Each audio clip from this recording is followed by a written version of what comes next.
Hi, I'm Maria Elizabeth Molly, and this is Relationship Alchemy.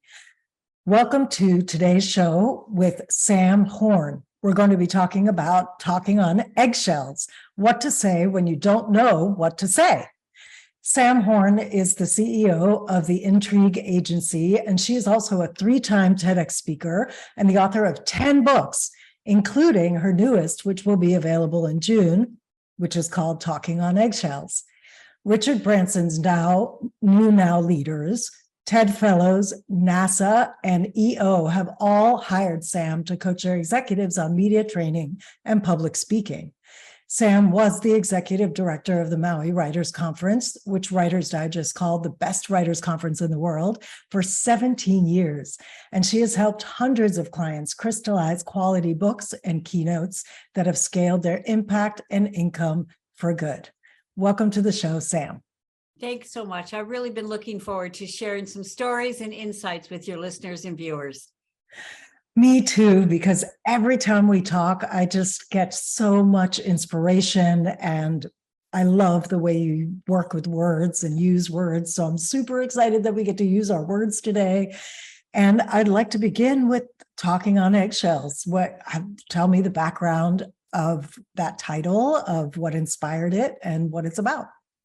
You may have seen the report from McKinsey that said that incivility is on the rise and rudeness is getting worse. And anyone here, whether they serve the public or whether they're just out in public, has experienced that. It seems like if you just say something a little bit wrong, people get angry or frustrated and take it out on you. As you said, this is how to think on our feet and what to say when we don't know what to say, so that we can be compassionate instead of treating people with contempt. That just feels so good. And it's so aligned with what relationship alchemy is about, because we can't get very far with contempt. It shuts everything down, doesn't it? And you know that the Hoffman Institute has found that contempt is like the number one indicator of divorce, is that Exactly. If we're rolling our eyes at people, if we're judging people, if we're irritated with people, impatient with people, it really makes things worse. And so we are, in fact, I hope people, unless they're driving, have paper and pen, because we're going to share some words to lose and words to use. So whether someone's complaining or someone is like accusing you of something that's not true, that you didn't do, that we know what to say instead of what not to say. Sound good? Oh, that sounds perfect. What's the first? Okay, first one is, what can we say and not say if we're in the middle of a disagreement or an argument? So put a vertical line down the center of your paper, and over on the left, I'm going to tell a 60-second story. Listen for the word that's actually doing the damage in the situation. I'm renting a car. A woman comes up next to me and she says, "My name is Mrs. Robinson and I reserved a van." And they looked up a record. "Oh yes, Mrs. Robinson, we have your reservation. We don't have any vans left." And she said, "How can that be?" She said, "I called weeks ago to reserve a van." And they said, "Well, I know, but we have a new staff member on this morning." And she said, "I took the time to call. You said you'd say." "Well, I know, but we're out. And back and forth they went. When I left, they were still arguing. And it was because the employee kept using a word. And when we use this word, people feel like we're canceling out what they just said. Yeah. They'll say it again louder next time. What's the word? But. Just put that word over on the left. But I was searching for that. Yeah, it felt like but I was like, no, could it be that simple? It must be a more complicated word. See, Maria Elizabeth, isn't it interesting though? Because at this point, when I first wrote about this in my book, Tongue Fu, 25 years ago, this was a revelation for people. People would say, "Wow, I never realized how much I used the word." It's like, "You did a good job on that, but." "Well, I know it's important to you, but." "Well, you put a lot of time and effort in on that, but." "I'd like to help you, but." "I'm sorry that happened, but." And so people may have heard the damage of that little 3-letter word, and we're still often using it. So over on the right, let's put the word and, which is something I've so excised the word "but" from my vocabulary. It's almost like I don't hear it anymore, or I just automatically translate. Do you find that too? When I hear a "but," I go, and. See, you have changed what is a habit for many people. for many people, they're not aware that they're using it. And it's once, especially if things go wrong, it's like, well, we're supposed to start the meeting at 9, but, right? And when we give the reason why the meeting's not started, or I said I would call you back, but. And so the word but often prefaces an explanation. Guess what though? Explanations come across as excuses. They actually make people angrier because we're not being accountable. And just as you've discovered, when we use the word and, we advance the conversation instead of anchoring it in an argument. Oh, I really want to highlight that because it's such an important distinction, that and keeps the conversation moving forward versus anchoring or getting stuck in an argument. That's really key. That's right. But is either or. I'm right, you're wrong. Yeah, we said we'd do that, but we're not going to. It's like, I hear what you're saying, but we can't do it, etc. And the word but is argumentative. And from now on, if we're in an argument, one or both of us are using the word but, we're dismissing what the other person is saying, making it that wrong conversation, replace it with and see now if we are adding to what someone's saying instead of arguing with it. Amen. What's the next one? Good. Would you like to know what to do when people complain? Oh, I would love to, because I know what I teach them to do, but I want to hear what you suggest. Okay, so on the column on the left, put explain, because people think, okay, well, if I explain why that didn't happen, people will understand and they'll forgive me. Nope, they get angrier once again because they feel we're not being accountable. Over on the right, put the A train, A for agree, A for apologize, and A for act. You were supposed to pick me up an hour ago. Oh, I know the traffic's so crazy. No, you're right. I was supposed to pick you up an hour ago. Now we're on the same side instead of side against side. Apologize. And I'm sorry you ended up waiting so long. A for act. And in the future, if I'm going to try and pick you up on a Friday, I'm building in a cushion for Murphy's Law. And by the way, I'll always remember a gentleman put his hand up in a workshop and he said, why should I apologize? I didn't do anything wrong. And I said, have you heard the phrase, we can be right or we can be happy?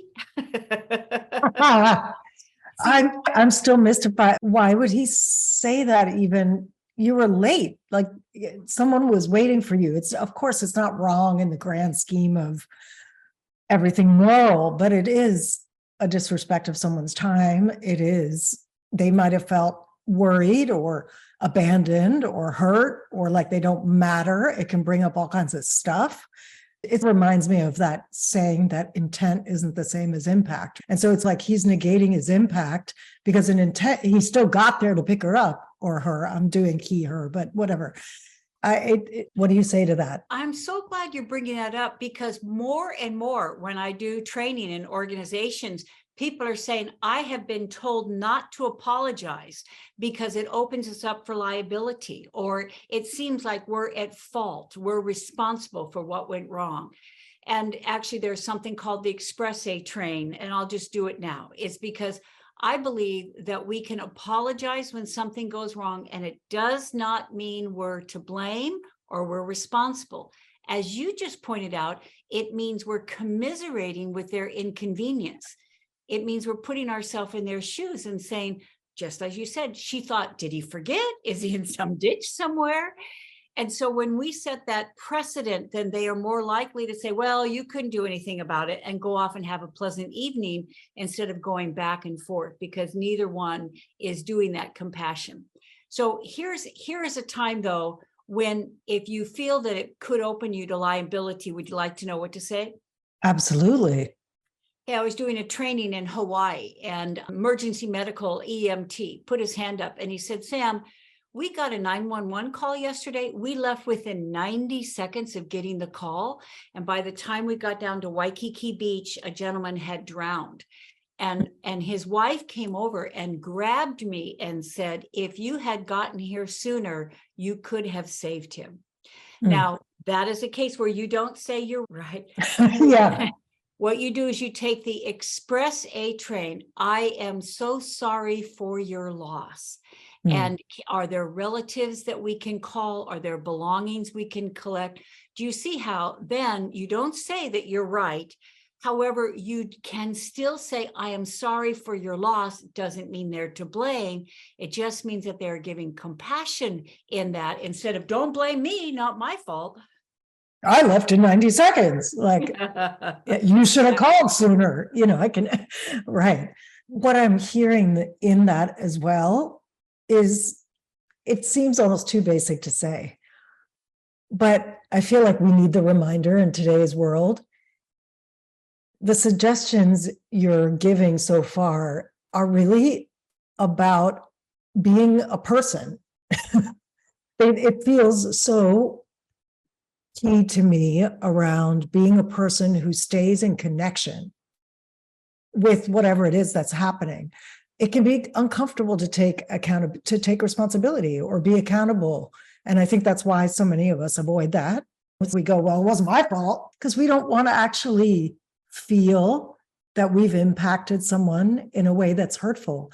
But that's connection, allowing ourselves to feel that and make the effort to not do it again, or make the effort to console, or make the effort to validate the person's feelings, and then deal with our own stuff around what we did. That feels like the grown way of being. You really have captured the essence of talking on eggshells and tongue fu, which is that Albert Schweitzer said, in influencing others, example is not the main thing. It's the only thing. And we have reactive on the left and proactive on the right, and contempt on the left and connection on the right, resentment on the left, respect on the right, resistance on the left, receptivity on the right. And as you just pointed out, when we choose to use these words on the right, we actually can change resentment into receptivity. We can actually change someone from resistance into a respect. And it's because we're going first. Yes. Say more about the importance of going first. Well, I'll give you another example. What can we do if we have to tell someone no? So on the left, put the word no. Is that often what we say is, well, no, you can't do that because, or no, I can't do that because. In fact, a woman put her hand up in a workshop and she said, this is going to change the way I parent. She said, I'm a single mom. I've got 3 kids under the age of 10. And it seems like all I ever do is tell them, no, you can't go outside and play with your friends because you haven't done your homework. No, you can't watch TV because you haven't done the chores. And then she does what's called stacking, which is you use a whole bunch of the words on the right. As you know, the rules around, or you know, the rules around here. When are you going to start listening to me? How many times do I have to tell you? And it just makes it worse. Yeah. Look what happens when you turn no, can't, because into yes, as soon as. Yes, you can go outside and play with your friends as soon as you finish your homework. Yes, you can watch TV right after you do your chores. And she was the one who said, this isn't semantics. It changes the whole dynamic of the relationship.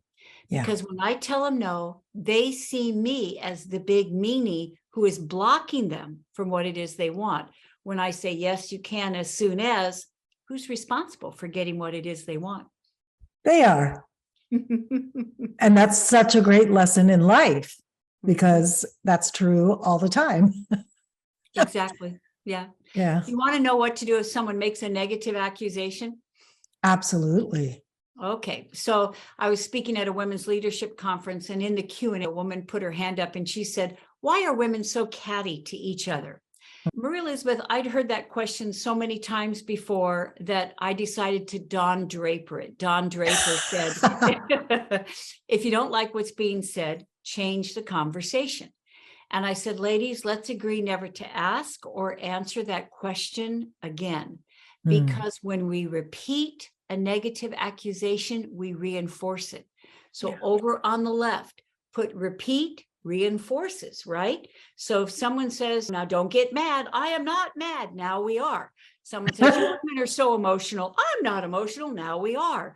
So do you see, repeating reinforces, denying actually imprints and perpetuates that accusation. So over on the right, instead of repeat or reinforce, we redirect. And I said, you know what I have found? Women are real champions of each other. I wouldn't even have the speaking engagement if it hadn't been for a woman who recommended me and supported me on the committee and so forth. So remember, if someone says you don't care about your customers, don't deny it because you'll reinforce it. Instead, say these 4 words.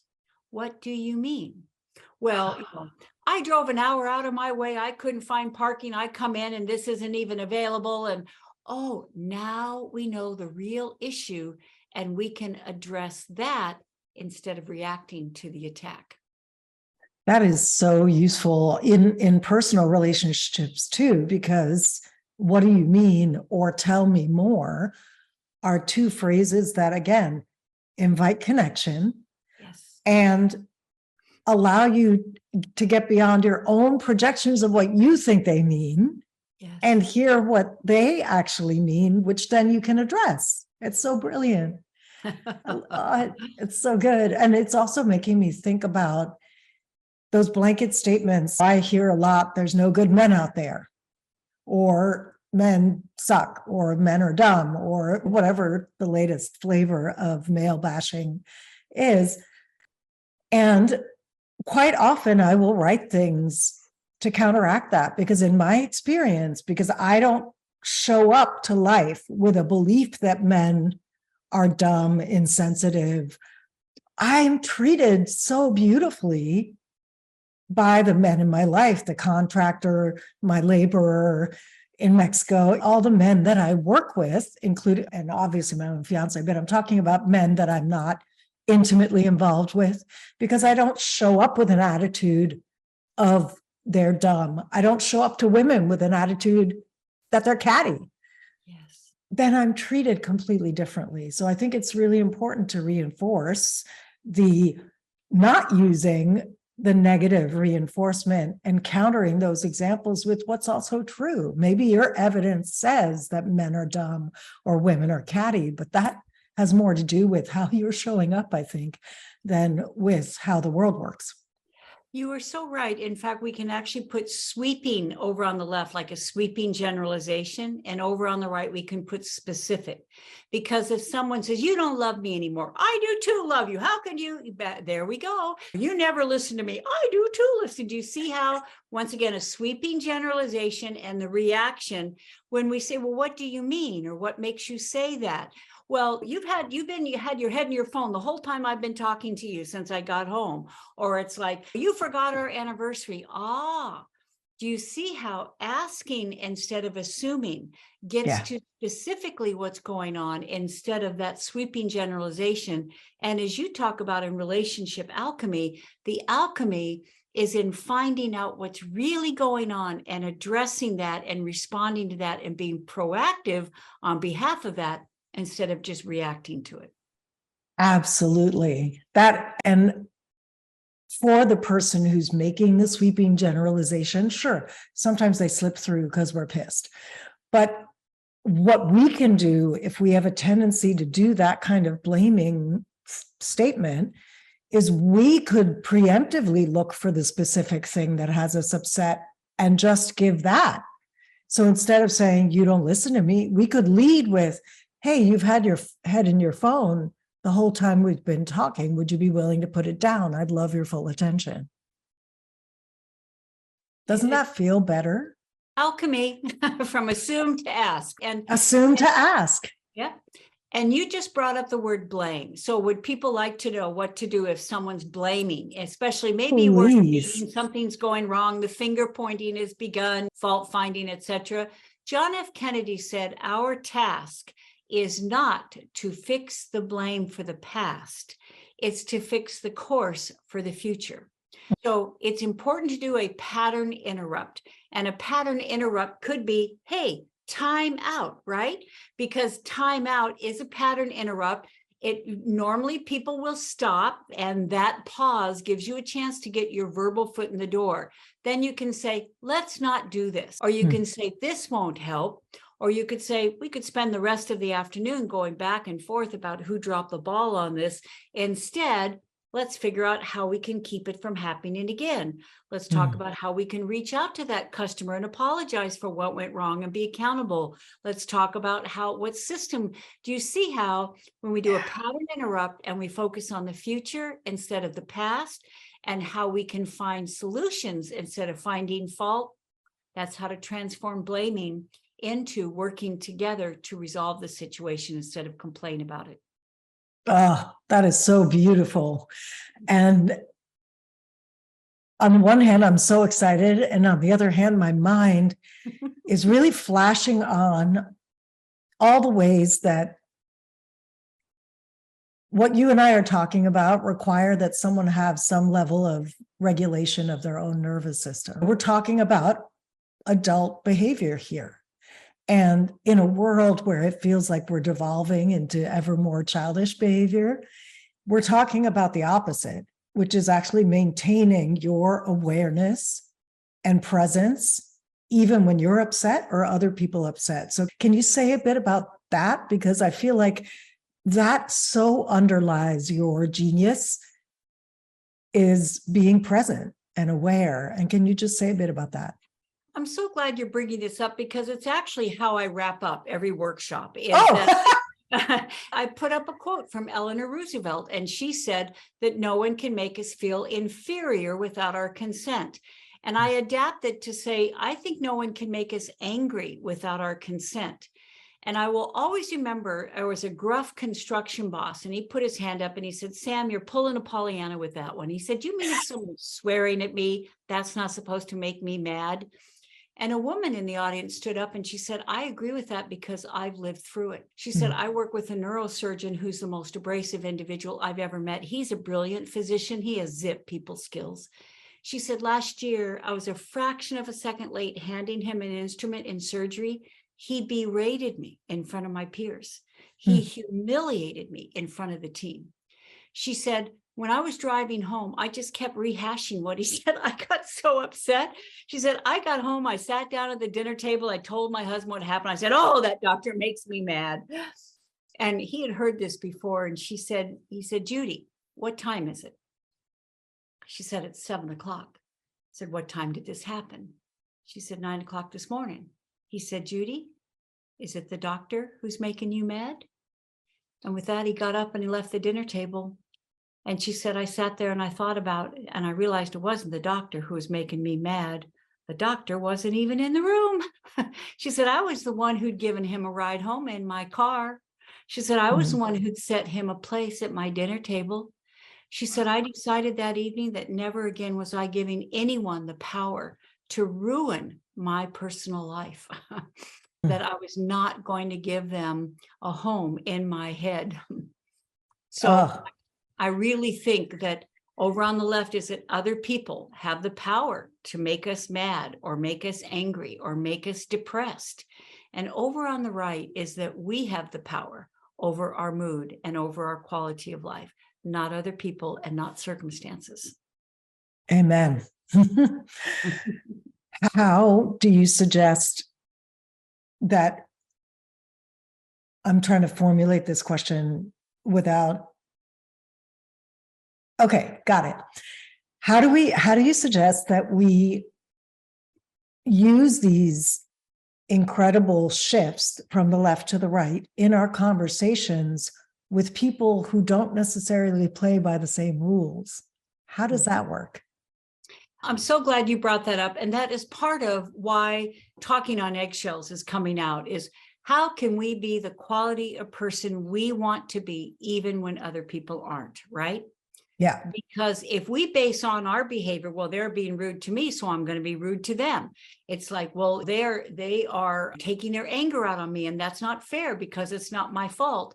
It's that how we can turn this impatience into empathy, right? And it's with 4 words. Ready? How would I feel? How would I feel if, and I'll share one, really, this is one of my favorite examples, is that a gentleman wrote me after a program and he said, those 4 words changed my relationship with my mom. He said, my mom is in a rest home. He said he'd gotten to the point where I dreaded driving out to see her every Saturday because all she does is complain. She complains about the food. She complains about her roommate. She complains no one. He said, I had to force myself to make that drive. He said, Sam, when you said, how would I feel if I were in bed 18 hours a day, 7 days a week?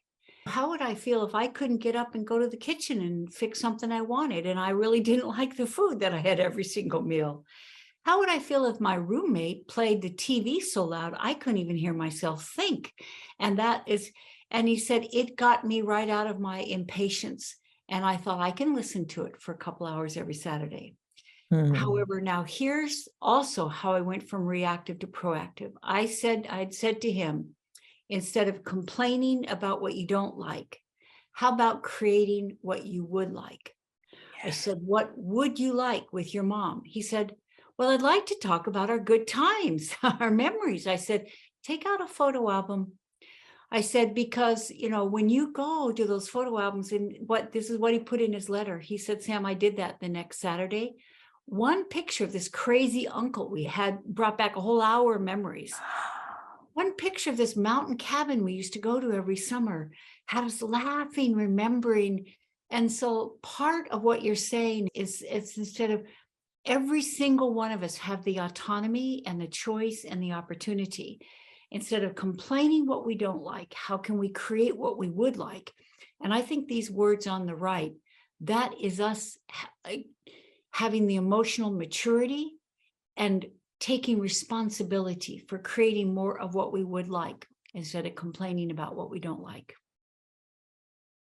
And it's amazing. That seems like it would be revolutionary somehow, but it is in today's world because there's so much complaining, especially in our familial and friend and romantic relationships. I hear it a lot.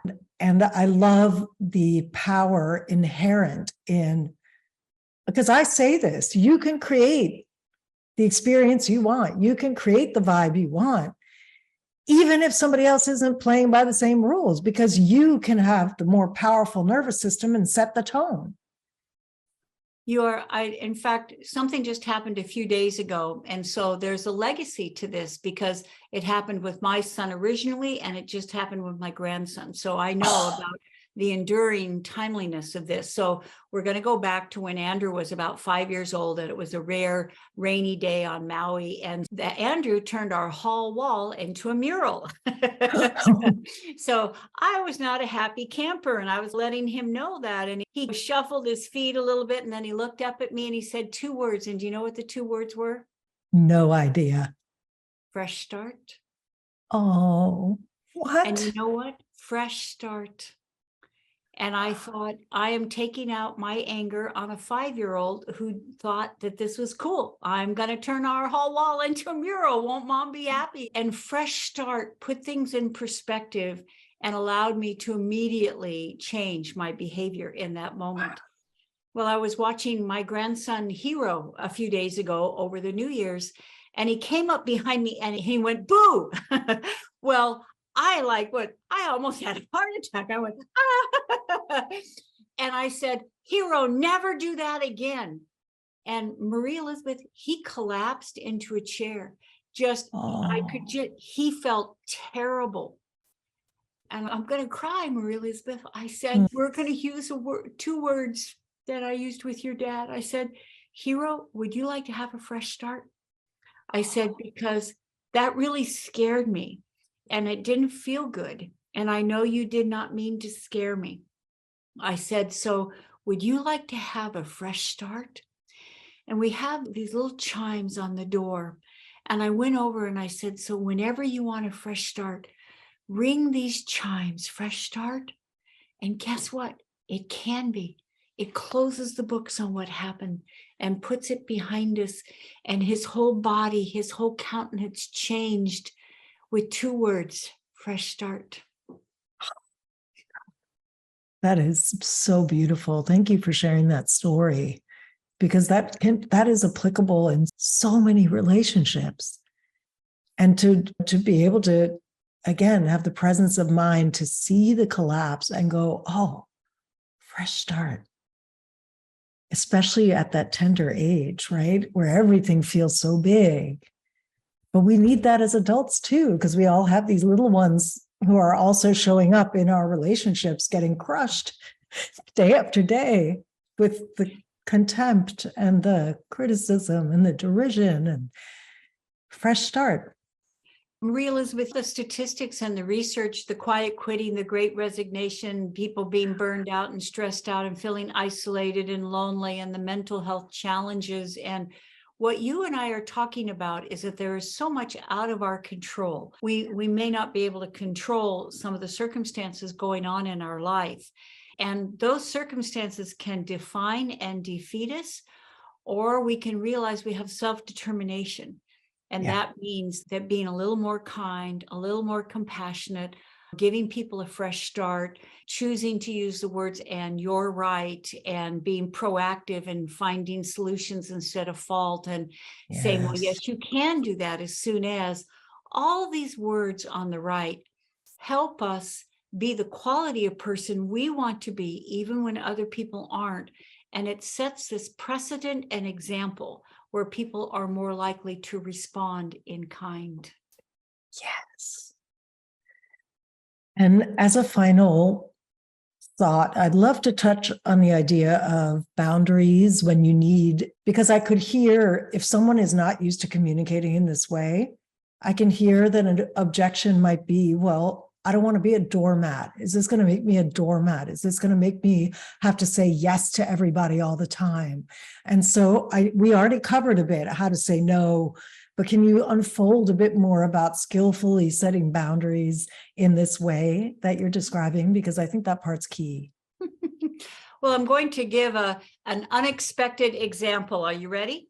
Yes. Okay. When I lived in Maui, I used to have a little Jack Russell. And so we're going down to the beach one day, and here's this little puffball, this little Pomeranian.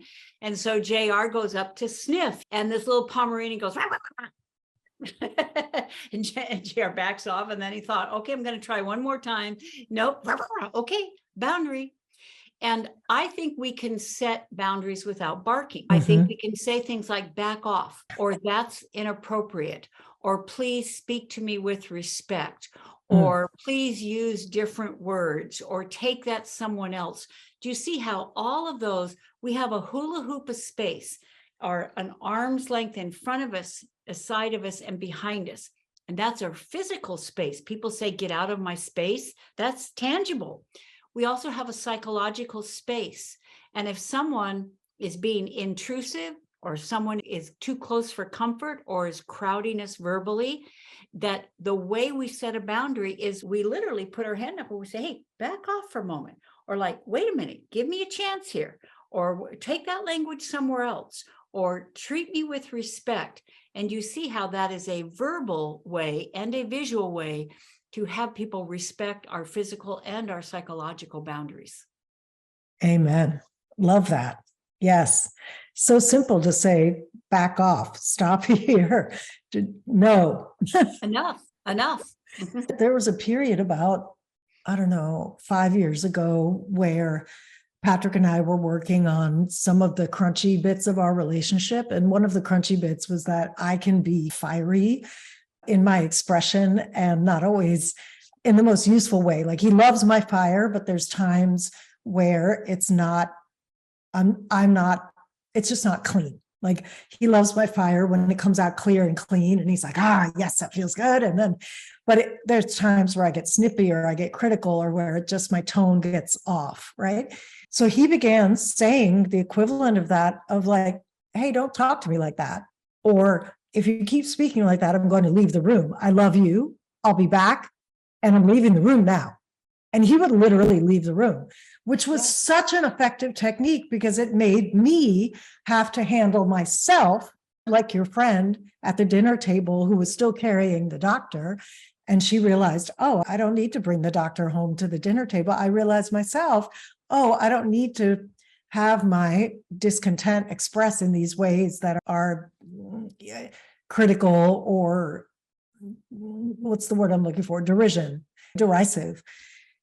I can learn to express something cleanly and clearly without adding that extra stuff on it.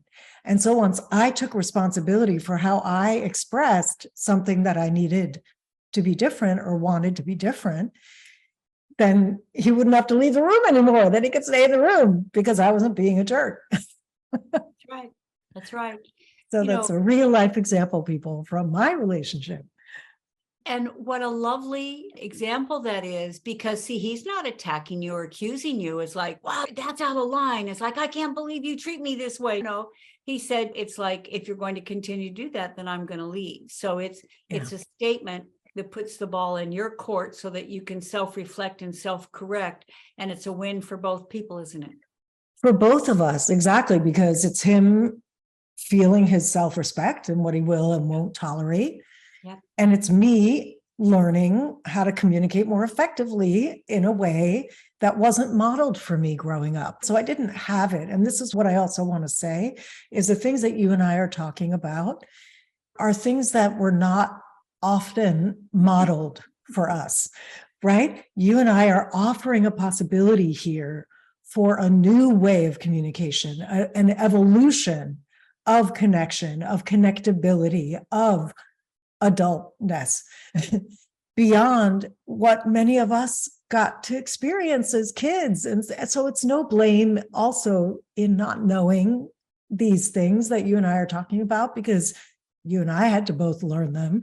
We had to figure them out. And it's just not something that many of us got to have. But I hope it's something that many of us will have in the future. It's really interesting what you're saying. I'll always remember a woman in a workshop put her hand up and she said, Sam, I'm an English teacher. She said, I've been teaching that but is a conjunction for 25 years. She said, it's not a conjunction. She said, I've been trying to think of exceptions to that. Well, you would have got an A on your test, but you didn't see the 3 problems on the back of the page. I know you're looking forward to the bus trip, but we can't afford it anymore. And she said, do you know what I realized? I've been teaching English. I have not been teaching communication. And you are right, is that we learn math and science and history. We don't learn this. And I just found out that Tung Fu was the most checked out library book and in China at the National Public Library. This book has been published in Russia and Iran and Saudi Arabia and China and South Korea, because what you and I are talking about is universal.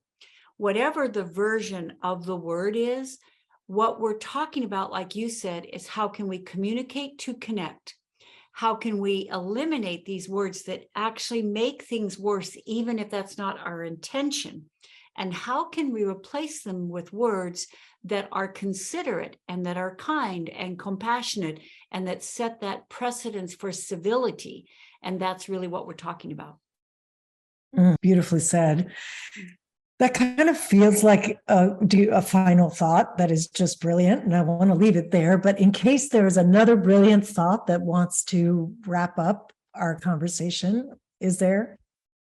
It's one of my favorite quotes is from Katharine Graham, formerly of the Washington Post. And she said, to do what you love and feel that it matters.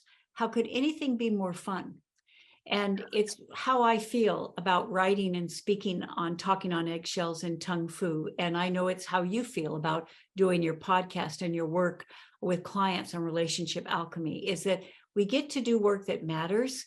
It's fun. We get to do it with people we enjoy and respect. And what I find is, to the degree we choose to show up on the right with these approaches, with these perspectives, with this language, is to the degree that we love what we do and it matters. Thank you so much for being here today. It's always such a huge pleasure for me to get to speak with you. And please go find all in the show notes. There will be Sam's, all the information you need, website, book, info. Please go and learn more about Sam's work, because she is a genius and a game changer and a world changer. And your relationships will thank you, all your relationships, your business, personal, familial. And really, it's the kind of change this world needs. So thank you so much for being out here doing what you love and for speaking with me today. It's just been my joy. Thank you. I've enjoyed it. I hope people have found it interesting and inspiring and useful. Thank you. So this has been Relationship Alchemy with Marie Elizabeth and Sam Horn. And remember, until next time, a great relationship starts with you.